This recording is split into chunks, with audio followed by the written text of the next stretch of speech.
Hi, welcome to the Starseed Kitchen podcast. I'm your host, Chef Whitney Aronoff, and today I have Liz Riffle with me. And Liz Riffle is the owner of the Honest Carnivore, a one-of-a-kind meat school and community based in West Virginia. So let me tell you a little bit about the Honest Carnivore and its background, and then we'll jump into chatting with Liz. A Meat Collective is a one-of-a-kind meat school and community resource that offers hands-on classes to consumers in whole animal butchery, cookery, and charcuterie, as well as on-farm slaughter. For each Meat Collective class through the Honest Carnivore, local farmers sell whole animals to students who in turn learn from seasoned butchers and chefs how to transform a whole carcass into food. Students go home with a lot of good, clean, fair meat and increasingly rare knowledge.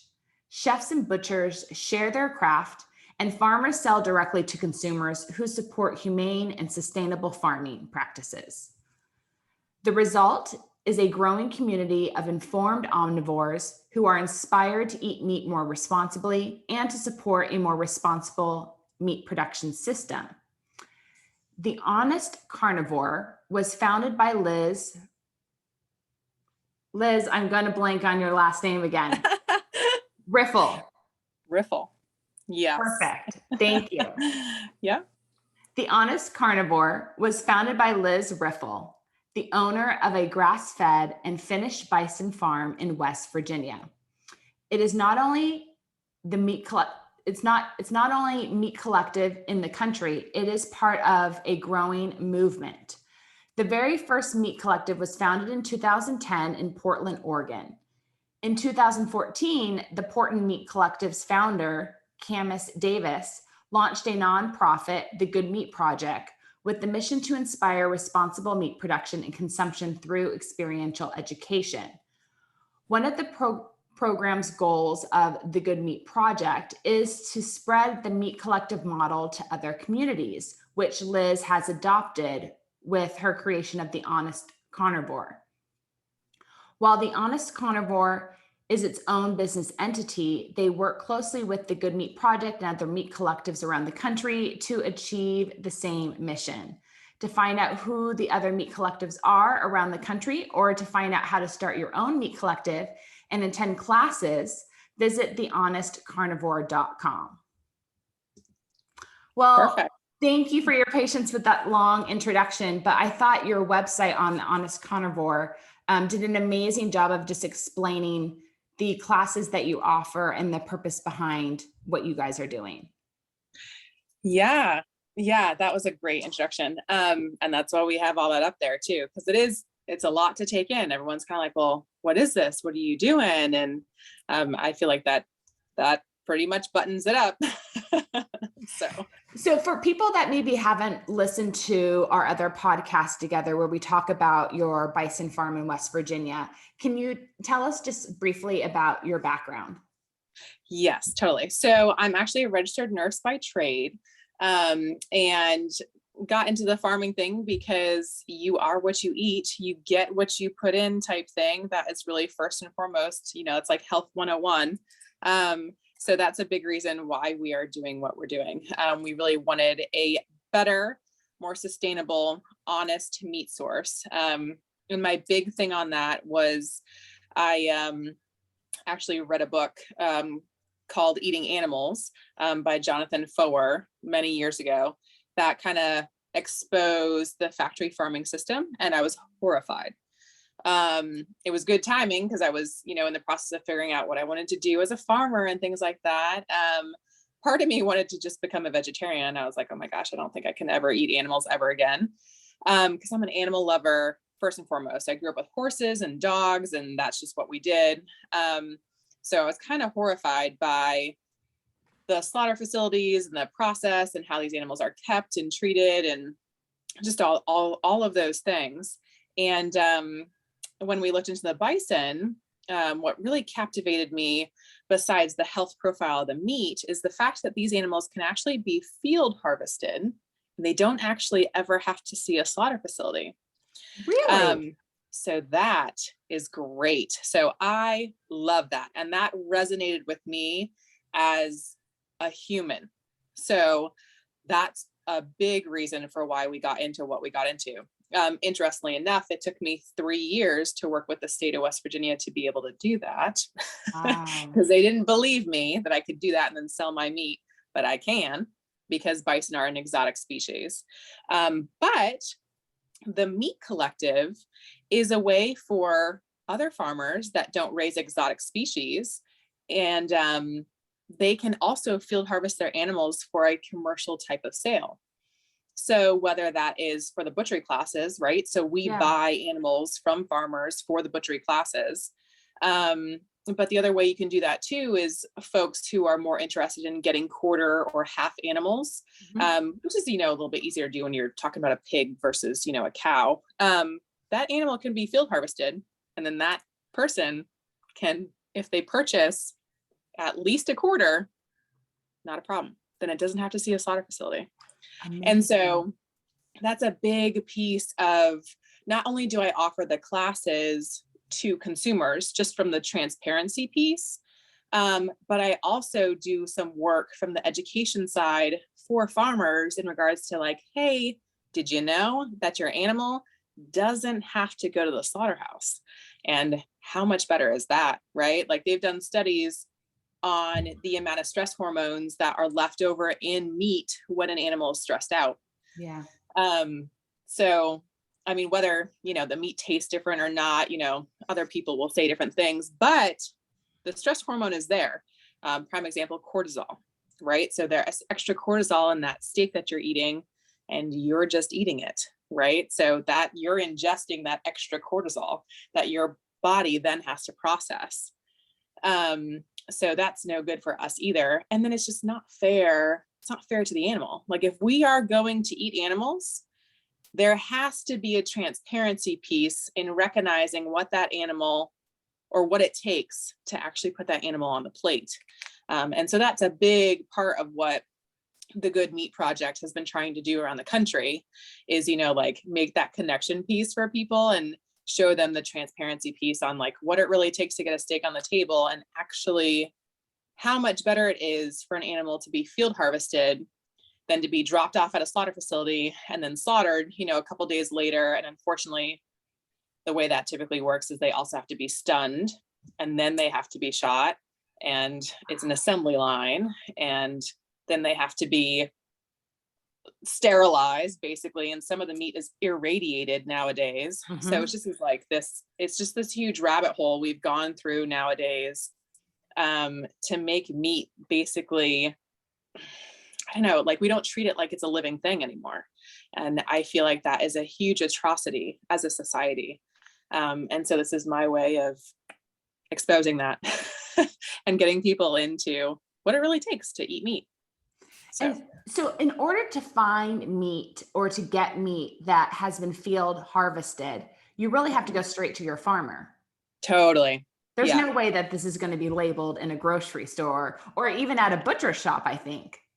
No. To be honest with you, there are a few places you could potentially get field harvested meat, because so bison is one of those things. Technically in the store, we had worked with Whole Foods at one point to be able to do that, and we can get their global animal partnership certification for field harvesting. To my knowledge, Whole Foods does not have any bison right now that is labeled that, but technically there is labeling out there for that for certain species that are considered exotic for the USDA, bison, elk, deer, certain kinds of waterfowl and things like that. You could technically see it. I have not seen it yet, but there may be a trend where you see that. As of right now, if you want field harvested meat, you most definitely have to go to the farmer directly. It's kind of like raw milk, it's illegal technically to sell it to the masses, right? And that's the thing too, is that I cannot technically sell you, bison's different, but if I were raising cattle, I cannot technically sell field harvested beef to the masses, right? But I can sell it to 4 people. or I can sell it to a class. That's a caveat there, right? That's just, I'm a rule follower. Don't get me wrong. I was in the military. I get it. I get the whole government side of the house, but there's gray areas for a reason. And you got to be able to be smart enough to use those to your advantage. So yeah. If you have to buy raw milk for your dog, you buy raw milk for your dog. Exactly. Right. Or if they want you to own a part of that cow and there's 18 people own one cow, then fine, because I can get raw milk that way. Right. So it's the same idea. So tell me a little bit more about how you started the Honest Carnivore. Was it an idea that came after you decided that you wanted to have a bison farm? Was it an idea that you had earlier on because you were looking for a place to take classes and learn? Where did it develop? Yeah, so it totally developed because we were looking into field harvesting our own animals. And then I was looking into how do I learn, some of that butchery piece too. It's definitely an art form. It's one of those things that takes a lot of time to be really good at. So I wanted to start learning some more of that. And so that's how I found the Good Meat Project. And Camus Davis, the woman who basically started that, she actually wrote a beautiful book years ago called Killing It. So it's actually, one of the New York Times bestsellers. But it's a beautiful book about her transition as well into, she was a journalist originally, and then, transitioning out of that space, I guess, because, that corporate world just wasn't working for her, and learning more about her food. And she traveled over to France and learned about basic butchery techniques and was like, oh my gosh, nobody does this in the United States. That's amazing. And so she kind of brought a lot of that back. And it was good timing because there were a lot of people besides Camus Davis. There's lots of people throughout the nation who do this and have recognized that we've lost the art of butchery, basically, and the abattoir and things like that, and what it takes to do that. So people are like bringing that back into mainstream focus, which has been really, really great. But Camus she's a journalist, so she wrote a beautiful book about it. And so I was able to latch onto that, and, we had a lot of conversations, and, she created that Good Meat Project, which was an easy place for me to be like, okay, well, I want to learn, but I also know that there's other people who want to learn in my community. So let's all just do this together. And so I created a business doing it. So it's been kind of a win-win from there. So tell me about the type of classes that you guys offer. Yeah, totally. So I've only been doing this for a couple of years. So we've only had a handful of classes going on, but we started off with poultry, right? So chickens are small. You can grab a chicken, and some people, you can wring its neck, depending on how you want to do it. But it's just a little bit more manageable. Like one person can actually put their hands on an entire carcass and deal with that. So we started off with that. And then we've done pigs. So we actually, one of our first classes, we did pig carcasses, and we went to a restaurant and did it. I had a local restaurateur who opened up their restaurant for us, one evening, and which was nice because we could pair it with a bunch of beers. But yeah, we had a class full of folks that we just put a bunch of carcasses out on the tables and showed them how to cut it up for themselves, and what it takes. And it took us hours to cut up, a half carcass on a pig. So we've done that. And then with the bison, I offer folks to come up and experience a field harvest, just because that's how we get our meat. All of our animals are field harvested. Wow. And what that looks like, right? Compared to, if they have read books or if they've seen a slaughter facility or anything like that. I mean, when you just go out there and see, buffalo roaming, and it's in the morning and kind of in the mist, and it's very quiet, and, you select an animal and you just walk. Basically, my butcher or my sharpshooter now, they're familiar with him. He can basically walk right up to them, and it's one shot and they're down, and that's it. There's really no stress to it at all. They don't have to be put on a trailer. They don't have to be driven down the road. They don't have to be unloaded, put into a squeeze chute, and then shot. Like that is not a fun process for any animal, never mind a wild animal. So when you put bison in that type of situation, unfortunately, it's kind of like the experience I've had with, you know, Marines. So I've taken care of a lot of wounded Marines, right? And it's amazing when somebody comes back and has a multiple gunshot wounds and you're like, how are you not dead? You know, it's the same thing. When you get that adrenaline running through a system, one shot does not put you down. Wow. It's the same thing with an animal. And with bison, you know, when you get them off a trailer at a slaughter facility, unfortunately, most of the time, you can't just shoot them once. And so not only is that not fair to the animal, that's a terrible way to die, right? They're scared, you know, that's not fair. That's not fair at all. But that's not fun for the butcher. Somebody has to do that. And so I feel very strongly that that's not sustainable, you know? That's why a lot of butcher facilities have a problem keeping staff, because that staff is not able to humanely put those animals down consistently, and that wears away at your soul. You know, you can't do that. So this is just a better process for everybody. It's way better for the animal. I feel like, you know, I go out there and I have conversations with the bison and I'm like, okay, this is the deal. Okay, like, you're gonna stay here with me and have a pretty decent life, okay? But the deal's at the end, you know, I've got to like continue that cycle, and you know, you're gonna be shot, but instead of being eaten alive by wolves or coyotes or bears, right? Like that's the deal. So because Mother Nature, she's pretty hardcore too, you know, like the way that usually works in Mother Nature is not a swift, clean shot at the prime of your life, you know? So, so I feel like it's that give and take there, you know, it's a little bit of that conversation we have. No, thank you for sharing that, because I've been chatting with my local butcher who's been giving me the heads up that, you know, he's been giving me the heads up kind of over the past year and a half that prices are going to keep rising because they can't get people to work at the slaughterhouses, that there's plenty of animals, but they can't process the animals because no one will work in the facilities, either because of the rules that state and local governments are now putting into those places, or just because that's just not an environment a person wants to work in, obviously, as people are just becoming more conscious of making sure that they're going to spend their days doing work that makes them feel good, you know? Right. Makes perfect sense that nobody wants to go to a sterilized facility, wrapped in a coat with gloves, a mask, and a hat on, and deal with, you know, cold-blooded carcasses. Right. Yeah. That's a tough job. That is a tough job. And it's unfortunate that we put humans in that position to feed other humans. And so I feel like the transparency piece is the important part, where people have to recognize that that's what's going on. So, and it's just one of those things, like my butcher who comes up, he's the sharpshooter, which is very convenient.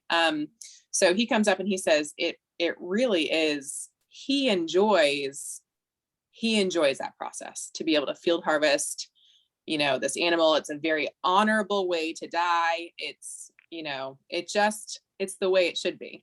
And like I said, it took us 3 years to get the state on board with that. And it was just so funny. The first time we did it, you know, years ago, they were like, hands down, they were like, that was way better.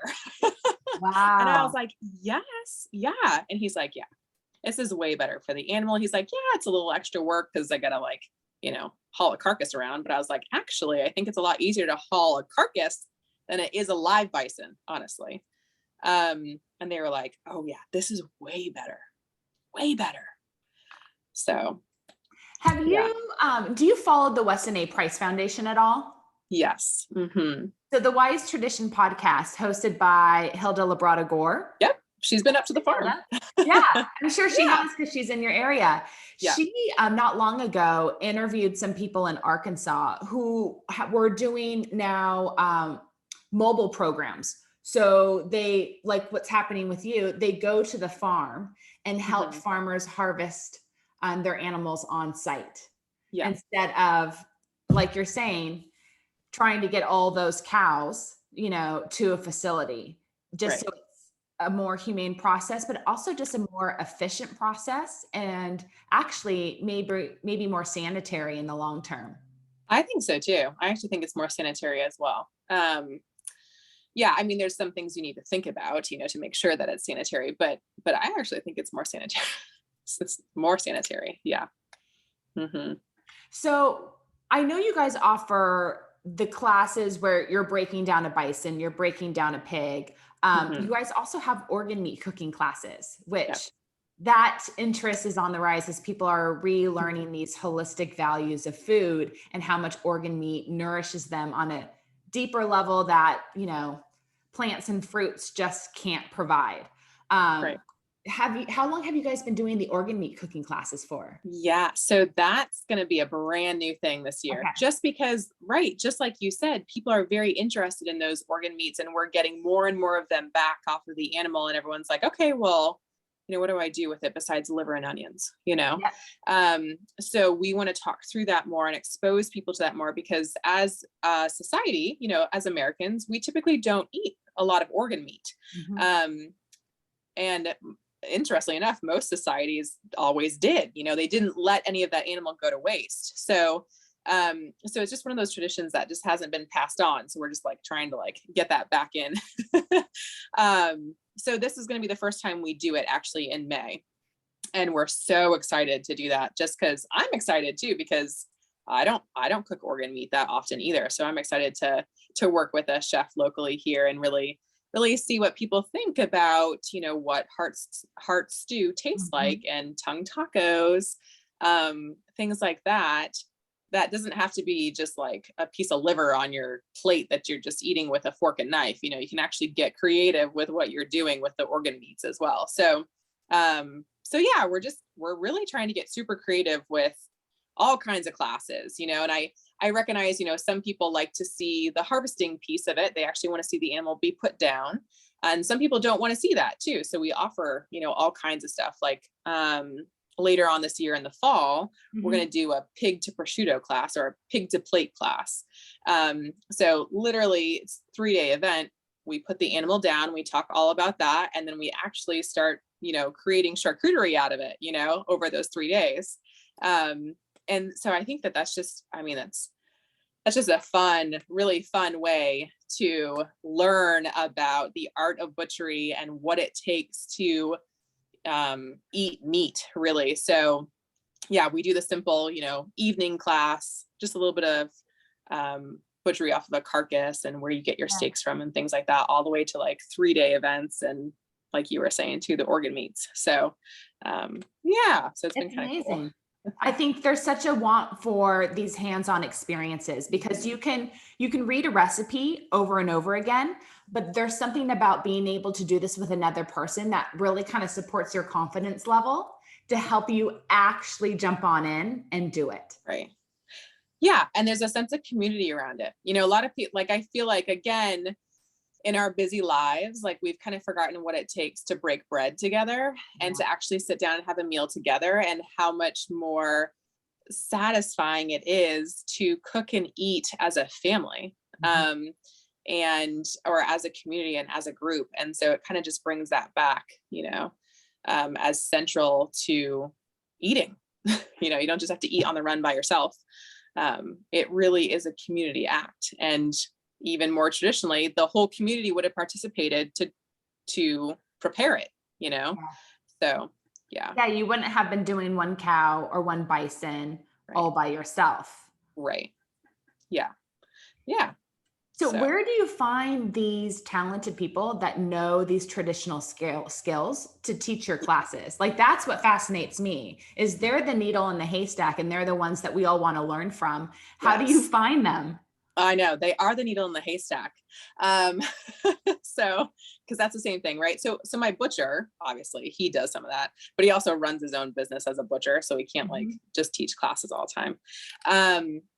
So then there's other farmers that I've been in contact with who also offer classes that I was like, hey, do you want to come to us and offer a class? Or would you like to do your class with bison maybe? And so it just kind of Oh, nice. grows from there. Yeah, it's really a word of mouth thing because they are needle in a haystack type thing. So, and typically butchers who run their own, slaughterhouse or facility, they're very, very busy and can't really get to a farm sometimes to be able to pull off an event. But timing's everything, and everybody's got, different schedules and different lives. So it's just one of those things. You just got to ask. You got to find somebody to ask and see if they're even interested. And then there's been times too where I've asked butchers and they're like, really, people are interested in learning how to cut off a tenderloin off of this carcass? And I was like, oh yeah. And like, they'll come and pay you money for you to teach them to do that. And then they'll buy the steak. So yeah. And so that's just been like, maybe like a mindset change. I feel like just as a business professional too, like some people just don't realize what they have and like what skills they have that people are actually interested in. Like, you're a butcher. I would love to know how to wield a knife like that, So, or what knife to wield. Exactly. Yeah. So that's really interesting. So are there, for people that attend your classes, are there cuts of meat they'll be exposed to and that they'll get to eat that maybe they wouldn't be able to find in their everyday life? Like you mentioned a loin, like I've never seen a bison loin for sale. I've never seen bison short ribs for sale. In our grocery stores, all we ever get is ground bison and maybe a steak or two. Right. Oh yeah, totally. Yeah. Like when you come up to the farm and if we do, bison butchery or, a big one we do is we do the field harvest class prior to like our annual bison roast. Yeah. And we do take like the tenderloin and stuff off of that animal and then we cut it up and then we, fry it up so that people can taste, super fresh off the farm, just field harvested, bison tenderloin and what that really tastes like. Yeah, definitely. We do all kinds of cooking demonstrations, whether it's just even for tours or things like that, because people are always curious about how to cook it and where it comes from. And I've never had that. So yeah. So what's your big event that you guys are having after your bison class this fall? I think it's in October, right? Yep. So so we do the field harvest. It is October 7th is the field harvest. And then October 8th is the actual roast. So we field harvest an animal and then we put it on a giant homemade spit and slow roast it for like 22 hours in front of a crowd. So wow. Yeah. So that's a really fun event. It's a beautiful time of year in West Virginia because we get some wonderful fall foliage. And then we started doing camping at the farm as well. So people can come up and camp for the weekend and do that event and participate in, the field harvesting and the butchery piece. And we have local kegs and stuff and live music. So wow. It's a fun party. It's like it's our biggest event of the year, towards the end of the year. And yeah, we love doing those, but we do have other smaller events throughout the year too. So like for Father's Day, we're going to do, a dinner, like smoked, bison ribs, for Father's Day and just for folks to come up with their family. Cause it's a really easy place. The farm is a really easy place for families to come up and kids can run around and be kids outside and you can still eat as a family and enjoy yourselves, so we try and do different events like that throughout the year. So we're going to be doing a few different dinner events, May and June and August and things like that. So yeah. Fall is my favorite time of year where you guys are. So that's so amazing that you guys are doing big outdoor cooking, gatherings with that seasonal change. And a nice slow cooked meat and something that's really from the earth, like animal meat. I think people forget animal meat is a great grounding food. I think people think, I need to ground. I'll walk barefoot on the grass or I'll eat root vegetables and beets and potatoes and carrots.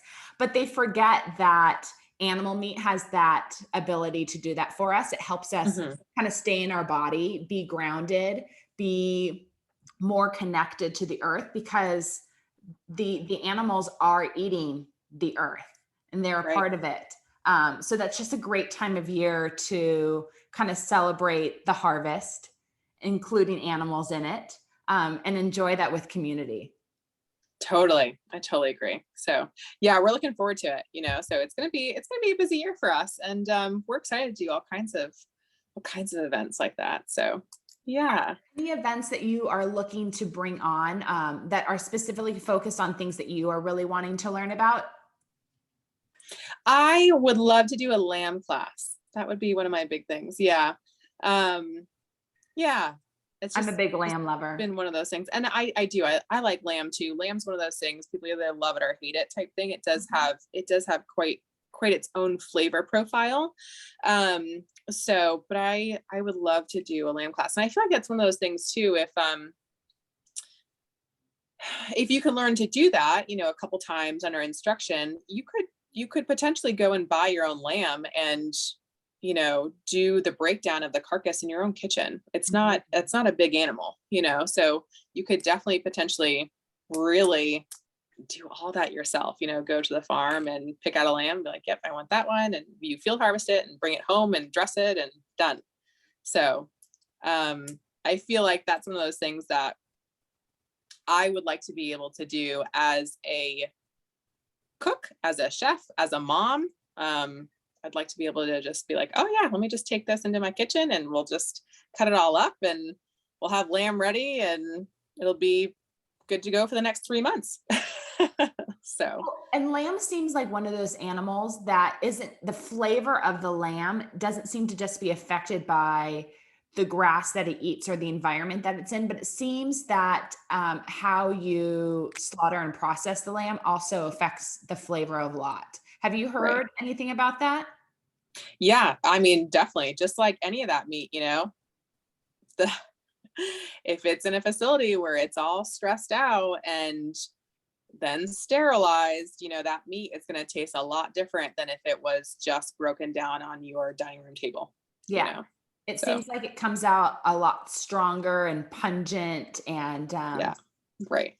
The flavor stay intact instead of being drenched or in water baths and things like that. Yep. Most definitely. Yeah. Interesting. Yeah. So there's a lot that goes on with the animal that we just aren't aware of as consumers, with what is being dressed on the meat to sanitize it before it gets to us. Yeah. That's what I was afraid of. Mm-hmm. Yeah. The meat we get in the, unfortunately in the grocery store is like sterilized before being put in that package. So, yeah. And then unfortunately, then other things grow. Like it doesn't stay sterile for forever because the packaging is typically not vacuum sealed. So then other things start growing. And whether that's good things or not, that's debatable. Yeah. So it's just that's like why you get produce. Right. Exactly. It's the same thing. It's the same thing. It's why you get produce that's like waxy and kind of like, why does it feel that way? It's the same thing with like, why do you get slimy chicken from the grocery store? Why is it slimy? Like that's not, I don't understand. It's just because it's been sterilized and then packaged and then shipped and then other stuff starts growing. So yeah. Why does the water come out of the roast chicken when you cook it? Right. Because it's drenched in water baths. Right. So yeah, it's a very interesting industry, like we've become so far removed from where our food comes from that the industry has just completely pulled the hood over all of us and just gets away with what they can to be able to ship it everywhere to everyone, so I don't know. It just, the transparency piece is the important piece. I feel like people need to know and to be able to make an educated decision. So for people that are just starting to learn about this, so they're just starting to question, why do my apples have wax on it? Why does my celery at the grocery store, why is it a pale green versus the celery at a farmer's market is a vibrant green? Why is my chicken slimy? Why is my chicken gigantic in size, but I go to another place and it looks anorexic? Right. People that are starting to ask these questions and are thinking, gosh, let me just try ordering directly from a source. Where do you think people should start looking when they want to purchase directly from someone like you or a local farm in their area? Where can they start if they're feeling overwhelmed? Totally. I think you got to look up your local farmers market. You got to start there. So farmers markets are popping up all over the place, which is great. And then once you find one farmers market, you'll find another one, and then you'll start finding a few farmers that will connect you with a few more farmers. So, and each farmer is a small business too. So they may have a ton of chicken for a few weeks, and then they may be out of chicken. So then you're going to have to go find another chicken farmer, so it's all about making those connections and having those conversations. But the farmer's market is a great place to do that. So, because you get to talk to the farmer, they're there for you, right? They have a product and they want to talk to you about their product. So ask them a million questions and, talk to them about their farm friends. And then from there, you'll all of a sudden have a ton of options. So I would say that's where you got to start. So what are the questions people should be asking? Totally. Like the top 3 questions they should be asking to know that they're getting chicken that's different, or any sort of meat that's different from what they can get at the grocery store. Yeah. So that's a great question. And people always ask like, well, what's the buzzword that I need to talk to them about their regenerative farming? And I was like, okay, if you walk up to a farmer's market though, and you start grilling this farmer about their regenerative practices, they're probably going to be like, oh my gosh, like, are you doing a news story or something? So really what you want to do is ask them about themselves. Why did they get into farming? And how's their season going? And to be honest with you, those 2 questions will lead to all the answers you ever wanted about their practices and why they do what they do and what types of meat they have and things like that. So you guys have bison on your farm. When you want something other than bison, where do you go? Yeah, totally. Oh my gosh, I've got so many options. It's amazing now. It depends on where I am, because sometimes we're in Virginia Beach and sometimes we're in West Virginia. So I've got my chicken and pig farmers in West Virginia, and I've got my chicken and pig farmers and lamb farmers in Virginia Beach, and then really all the way in between too, whether it's Washington, DC or Charlottesville, Virginia. Sometimes on my way to and from, I pick up things all the way to and from. So I deliver things all the way to and from, and then I also pick things up on the way to and from. So, but yeah, just one of those things like that has been so refreshing actually about becoming a farmer, is that there's just this wonderful flourishing community out there of people that you get to connect with and learn from them as well. And we don't do chickens, and that's fine. I don't want to do chickens. There's other people who do a beautiful job with their chickens. But I know off the top of my head, I mean, like 6 chicken farmers here in Virginia Beach and, Amazing. 10 of them in West Virginia. So, it just, I don't know. Once you start getting into that community and start going to the farmers markets, and we're vendors, right? We obviously meet all the other vendors as well. And like I was saying, not everybody has chicken all of the time. Not everybody has eggs all the time, or pork or whatever. So then you go to somebody else who does, and so it's just, you just cycle around. So, yeah. So for people that want to get into learning hands-on, like what you guys are offering through the Honest Carnivore, but they aren't on the East Coast, where can they go and look to find more opportunities like what you guys offer? Yes. Yeah. Is there a resource? I know. There are a lot of regional resources that would point you directly into the direction of local farmers. That is a tough one, because a lot of organizations we're involved with don't necessarily like sit there and like line out a bunch of farm names, honestly. Yeah. It's really figuring out where your farmers markets are. And once you find your farmers markets, then you can find your farmers consistently. Because even like the regenerative hub that we work with, like Savory, like they have a beautiful website and they're actually international, but they don't ever list, specific farms that are in certain regions or things like that. That's probably a tough thing to keep up with. That's why I'm pretty sure a lot of places like that don't do that. But it does make the small farmer really hard to find. So it's really just connecting with, or searching or Googling, your local community farmers market or your city farmers market. And then all the connections will start coming in, but there's not like one-stop shop, unfortunately. So what farmers market can people go to if they want to buy your bison meat and meet you guys and learn more about your classes? Yeah, totally. So we are at the Deep Creek Farmers Market in Maryland this year. And then in Virginia Beach, we are at the East Beach Farmers Market in Norfolk. And then we're also at the Talbot Farmers Market, also in Norfolk. So yeah, so those are the three markets that we kind of are around. But if anybody wants us to deliver meat to them, we do that within a certain reasonable radius. Yeah. Or on my way to and from between Virginia and West Virginia. So Amazing. we do deliver in DC and things like that. So yeah, so that's where that online platform, we do have an online store, and people can definitely pre-order online, and then, we get together in regards to when we want to bring stuff to them. So that's how a lot of people would order like a quarter bison or something like that. They order it online, and then we connect with how we want to get it to them. And so right now, when someone wants to order a quarter bison or get your bison meat, it's all fresh. You don't freeze or ship anything. We do freeze it. It is frozen. You can definitely, if you want bison that is fresh, we can do fresh. But then you're starting to play the game with the timing thing. So, because fresh meat only stays fresh and good for so long. So I hope you only want a week's worth of stuff, because then it's not going to be good anymore. So most of our products are frozen, but we definitely don't ship, just because it's really hard for a small business like us. We only have basically 2.5 employees.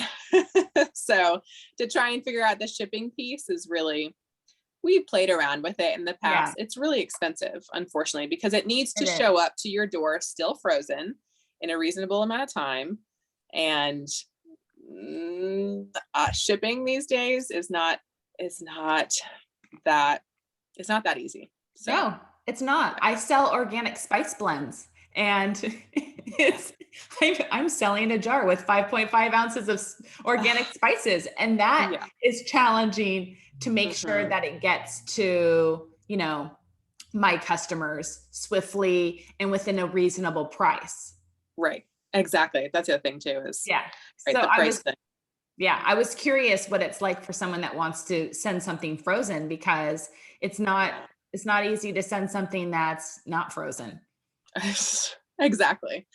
Yeah, it's an interesting business. I mean, there are perks to it. Like if you were to ship frozen things, every day, and do it at a bulk, then FedEx gives you a decent price to do that. Right. So, but I'd have to hire 5 people to be able to do that, So that's just not where our business model is headed. And that's okay. I'm okay with that. I don't need to compete at that level. We really focus regionally, and we're okay with that. So, there are other bison producers in the nation, and I recommend folks to find their local bison producer. So where can people go to learn a little bit more about the Honest Carnivore and the classes that you're teaching for this upcoming year, and also the events that you're having on your farm in the fall? Yeah, definitely. So the Honest Carnivore, those classes specifically are housed under the website, thehonestcarnivore.com. And then specific to our farm events, like different dinners and farm to table dinners and things like that we do, that's all on our farm website, which is rifflefarms.com. So folks can peruse both of those. Perfect. Thank you. So you do so much through your farm to help teach other people incredibly valuable skills. Where do you turn to keep learning and being curious, and where do you go to keep on kind of learning and growing? Yeah, totally. I read a lot of books. It's a big thing. And so from the butchery side of the house too, I'm starting to really lean on my local butcher, the gentleman and the family who really breaks down our animals. So that's kind of, we're trying to get in there more often as he processes the entire animal to the point where he packages it all too. That's a lot of work. So I definitely look to them to guide me from that aspect. And then we're kind of just on this regenerative, holistic management, I should say, journey that I started last year through the Savory Institute. And we're lucky enough to get hooked up with the local hub that's there in Virginia. And so right now it's kind of my thing that keeps the wheels going and, you know, keeps me honest as a farmer. So yeah, you know, there's always different things that pique your interest, and you just meet different people who have different perspectives that, you know, once you start talking to them and you latch on to the way they do something, and hey, you know, teach me this, and then you do that, and then somebody else teaches you something else, and it's kind of a cool cycle. Well, you're lucky you're on a farm and you're in nature every day, because there is always a lesson or something new to learn that just shows up in your life. Yeah. It's the joy of interacting with nature and being outside, is you can't go along without a lesson or something popping up that you need to learn more about. Right. Yeah, definitely. It's been a wonderful transition, you know, and it's something that we wanted to do as a family. And I'm so glad that we're blessed to be able to do this. And I mean, it's been a ride. Let me tell you, it's been up and down. So but it's been worth it. It really has. So well, yeah. I'll wrap up a conversation. I know that I kept you longer than I promised. But there's one more question about bison that I forgot to ask you, and that is, what happens to their skin and their hair? Yes. And that part of the carcass? It's a great question. So I would love to have a better answer for you. Unfortunately, most of the time that carcass goes to probably be buried. Not carcass, the hide, I should say. Yes. We do get a couple of them done. It's tough because it's a very big hide. For one, it's very heavy. They're very expensive to get tanned. And unless that's something that you know how to do yourself, which maybe someday we will get into that and be able to have the time to do our own hides, but that's a whole nother art form in and of itself. And there are some people that do a very beautiful job with bison hides locally. But it costs like $1,000 to have it done. So I do have a handful of hides. We've got bison rugs all over the place, right? Yeah. So, and I don't need any more bison rugs. So as much as I would like to do something with the hides, I do, you know, it kind of cycles, you know, every year I have conversations with different tanneries up in Pennsylvania or different places, or, you know, somebody who will do something with the hide besides me just burying it, which is okay in and of itself. At least it's going back down into the earth and nourishing the earth with whatever nutrients that it does have. You know, it's not being wasted per se. It's not being burned or something like that. So, and then occasionally I have a bunch of local hunters and guys are always like, oh, I'd like a bison hide, but I'm not going to pay for that. So can I try and tan it myself? And I'm like, by all means, here you go. Yeah. Here's a raw hide. Do what you want with it. So, so we do that. And the same thing with the skulls, you know, the heads as well. Yeah. We occasionally do get them professionally dipped or dyed or bleached out or things like that. And then what I've kind of been doing most recently, though, is bringing them back home, burying them, and just letting them, you know, just let Mother Nature do it. And it's not a perfect job by any means. It's definitely not bleached by any means, but I kind of like the way that looks. It's amazing what all the bugs will do, and it will just pick it so clean. There's just nothing on it, and it just has this beautiful, you know, patina from being in the soil. So we've started to really collect some more of those.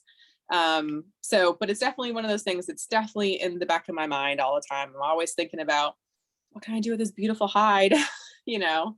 So yeah, it's not a perfect system by any means, but it's a work in progress. Yeah. And you get to keep learning along the way. And maybe there's some artisans that are listening to this, and you're exactly what they're looking for. So if you want to reach out to Liz, I'll make sure that her contact information is at the bottom of the information about this podcast, and also under the YouTube video where this is posted, so they can get in contact with you. Great. Or can you share again the website that they can go to learn about your classes? Yes, definitely. So the classes are on the honestcarnivore.com. And then our farm is just rifflefarms.com. Perfect. And as you know, I love it for my guests to share just kind of one wellness or health tip that the person listening today can consider incorporating into their life. Is there a tip that you would like to share today? Yeah, I'm gonna go with the same tip I had last time. You got to know your farmer. Like it's Yeah. really, I feel like that's where it all starts. So, and once you know your farmer, it all just kind of falls into place. So, And I think it's great that you're reminding people that when you go to the farmer's market, it's not just about your fruits and vegetables, that mm, there's a lot of other things that you can pick up there. And that includes your animal proteins and your eggs. And definitely look into that. And, maybe try not always relying on your grocery store to provide that for you, but, mhm, go to your local farmer's market and tap into the resources that are there. totally. I agree. Thank you so much, Liz. I really appreciate your time and kind of sharing everything that you've learned along your journey, as well as, just insight into your meat school and the community that you've cultivated in West Virginia. So thank you. Yeah, totally. Yeah, Whitney, again, thank you for taking the time to ask all the questions. So, Yeah, anytime. yeah. And please reach out if you start your lamb classes. I'll be on the Oh, flight yeah, over. totally. I know. We'll get there. Yes. Well, thank you. And All right. enjoy the rest of your day. Appreciate your time. Yeah. Thanks, Whitney. Bye.